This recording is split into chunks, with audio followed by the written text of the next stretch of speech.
Got a pretty strong weld on it, man. I tried to break this thing earlier and it wasn't easy. It was just barely tacked. So it's plenty strong enough for household repairs, little things. Harbor Freight, Chicago Electronics, 90 amp flux wire welder.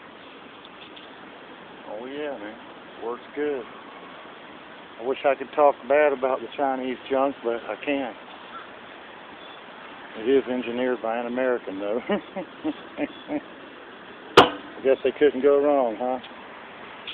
Goodness knows I ain't no good for nothing else. But plastics and electronics, that's about it. Because the metal is not purified enough, so it's weak, inferior.